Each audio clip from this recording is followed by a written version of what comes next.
Hey everybody, Shane speaking with Telarus, and today I'm in beautiful Sandy, Utah, and I'm with one of my good friends, one of the smartest guys I know, our Vice President of Engineering, Mr. Josh Lopresto. How you doing, buddy? Good, man. Happy to be here. Welcome to sunny Salt Lake. Yeah, it's gorgeous here. All right, so let's talk a little about Microsoft, about Teams, right? This conversation keeps coming up. You and I are on a task force to understand more of these implications, and so I just thought it'd be a good thing, since we're having these internally, let's film one of our discussions and kind of talk about the State of the Union.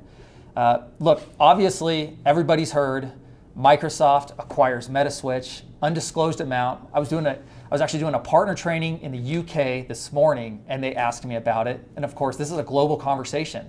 So let's hear your perspective. How does this affect our channel and our community? You know, I think the channel is changing. I think these companies that sat in parallel to the channel, right, the Microsofts and the Ciscos of the world, we all kind of operated in our own worlds for some period. And now the lines are starting to converge, right? So what this means, what I see, right, I see a couple things. I see, obviously, this is Microsoft really creeping into this space, saying, hey, we're here. We've heard about this crazy channel thing. It's kind of nice. And, you know, there's a couple acquisitions to consider. The one that everybody forgets about, Affirm Networks, that happened on that same day, coupled with Metaswitch. What does that mean? You look at the popularity that Teams has grown, 75% growth over the last couple months with everything with COVID related, and you couple what Teams roadmap wants to be, and then all the things we've been hearing about direct routing, this adds a couple things, right? Microsoft has openly stated this gets them into the 5G space to be ready for that. But Teams is a great platform, but it lacked some of the robust call feature functionality, right? UCDs and really deep skills-based routing. So Meta, clearly having a deep portfolio of products in there, has really bolstered that. So you get a lot of features out of it, and I think you're going to look to continue to strengthen that to really make it be a relevant player. Right. You mentioned one of the studies that I also looked at, where it's incredible to me when you look at the growth that Teams has on its platform, 75% since January of this year. This has to lead to opportunity for our partners, right? Within that, I would say, man, how does one introduce themselves as a Teams expert, or how do we go down that and start the conversation? Yeah, so the great thing here, right, obviously there's a lot of resources that can be brought in. The engineering team is here to help, biz dev is here to help. And I think the important thing that partners need to understand is that we get the landscape. We know all these moving parts, and we're here to pay attention to what's changing in the landscape in our world and then outside of our world. And what you have to understand is, again, you got to ask a lot of questions, right? When we're brought into Teams opportunities, we have to understand, what does the customer want to do? And the partner, I think, would be remiss if they don't ask, how are we using Microsoft products in the environment right now, Mr. Customer? Well, I know we're going down a road to look at this UC transformation or this CC transformation, but how is Teams being used right now across the environment? And if we don't ask that, right, these are things that could creep up on us when we think a deal looks a certain way, and at the last minute something changes. And we've seen that happen all too often. So we like to do a good job of flushing those out. And once we flush that out, then we really start to decide, who can we bring to the table based on what they need, right? Can the customer go do it themselves, or do they need help with some things like direct routing, which I know we're going to get into? Yeah, so let's talk about direct routing. So you and I have sat on conversations with various suppliers, and it seems as though everybody's going about it a different way, right? And we keep hearing about direct routing. Talk to me about the importance of it, and let's really work through why that's such a big deal. Yeah, so Teams has had a lot of changes over time, right? From Link to Skype for Business to now Teams, and I think I think everybody would agree the interface is clean, it's sleek, it's simple, and they're constantly adding to it and changing to it, right? Pretty soon they're going to open up to eight viewer participants or video participants that you're going to be able to see, and little enhancements like that now make it a completely relevant player. But with regard to voice calling outside the environment, right? If I want to call you and you're a Teams user and I'm a Teams user, that's easy, right? That just goes over the public internet and it's fine. But what about when I want to call a user that is outside the environment, right? Another 10-digit number. I either have to use Microsoft's voice platform and go do this myself, get numbers, port numbers, get them supported, do all those things, or I need to offload that voice traffic to an authorized Teams partner, right? Somebody that has direct routing. So for this example, if you think about what does an interface look like for somebody that maybe can integrate with Teams but doesn't have direct routing. If I'm in Teams and I'm using that and I go to make a call and I've picked a partner that doesn't have direct routing, well, now that partner's third-party application pops up and I've got a different dial pad that I was assuming the Teams would come up, right? So there's a little confusion on that, right, from a customer's part. So you want to make sure, is that a deal breaker? Does it have to be the native interface? Is that okay? So then that second part, that native interface, if I'm a direct routing partner, what we're asking Microsoft to do is, you know what, offload that voice traffic off of your network to my direct routing partner. And what we happen to do then in the configuration is we say, okay, Mr. Direct Routing Partner, where are all your SBCs? And let's take those SBCs and those addresses and plug them right into the configurator tool. And a lot of these suppliers have great automated configurator tools.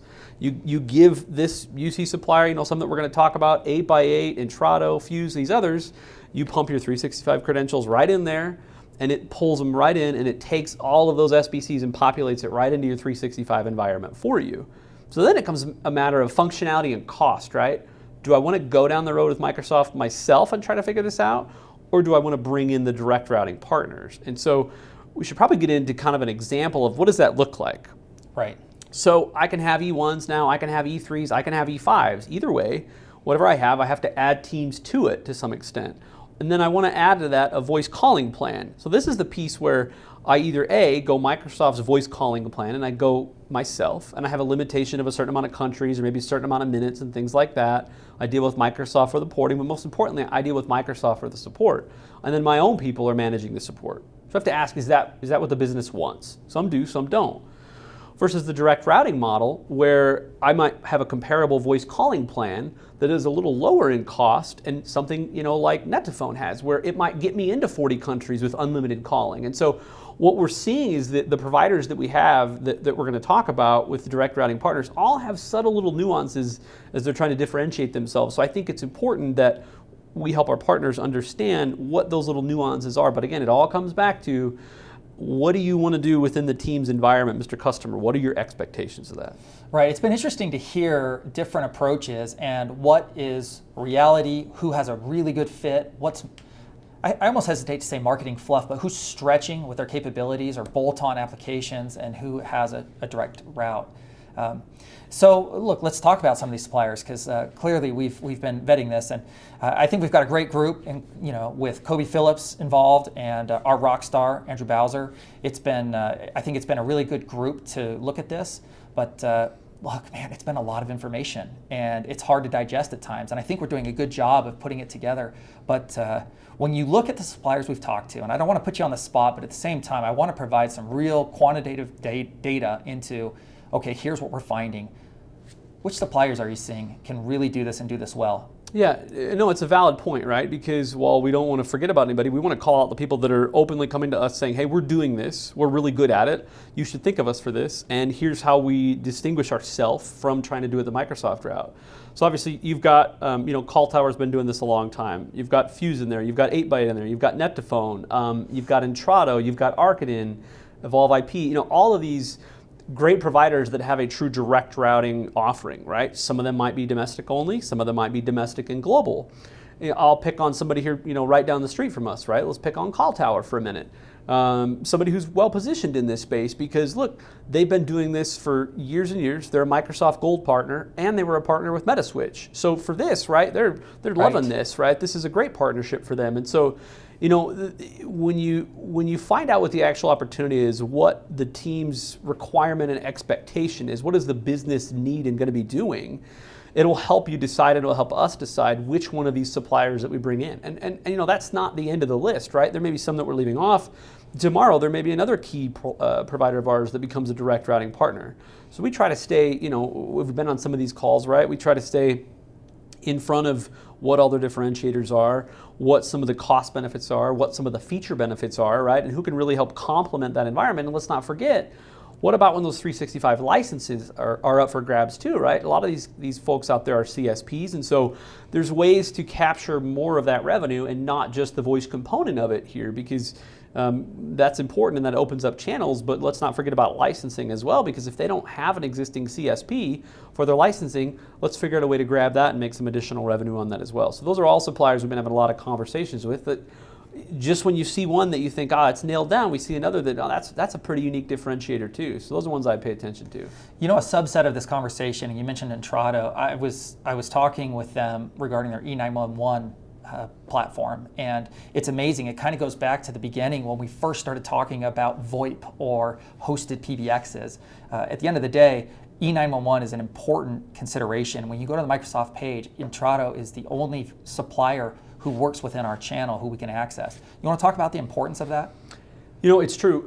When you get down to granularity, right, you look at these big buildings, big locations, sometimes there's really specific requirements of, maybe I'm not ready to make a full UC migration yet. Maybe I need to E911 enable, right? Some of the new things that are coming out, Kerry's Law and some other laws, are really requiring new levels of granularity, or you can be held accountable for not being fully prepared for some of these E911 things. And so, to your point, right, they're the one that's out there that's doing it out in front of it, right? So, we want our partners to be able to help wherever that customer is in transition. Do they just need to add some key things to the prem system they have and they're not ready to go yet, right? Maybe that E911 with Entrado makes sense. Or are they ready to make a full UC migration? And can we get all the capabilities we need with regard to E911, or do we still need somebody like an Entrado in the mix? Each opportunity is different, but yeah, I love that they really do stand out in that space because they got some unique and key capabilities when I want to get what floor, what desk, what area, right, really granular with regard to the 911 reporting. You know, one of the other considerations is with these different platforms, what was interesting to me is that they require different licenses for usage. And so when we look at the platforms in general, obviously having either API connectivity or being able to pull out the feature set that maybe will lead to the best user experience is important. But at the end of the day, really understanding how that business outcome is affected by these decisions within the licensing agreements is paramount in having the right solution. Well, obviously this has consumed a fair amount of time. We really appreciate engineering's expertise and vision into this. As new technologies emerge and as big players like Microsoft come into the mix and we start talking with them directly, it's really nice to know that we've got such a resource within you and your team to be able to really evaluate what's best for our partners. Yeah, you bet, man. Look, partners need to know we're here to help. We're here to understand this stuff. It's complicated. It changes every other day. And we're here to help them figure out the best strategies, how to monetize it, how to go to market, and just be an added resource for them on these calls. So happy to help, man. Thank you. Yeah. All right, everybody. Well, again, we're here in beautiful Sandy, Utah at the headquarters. Signing off.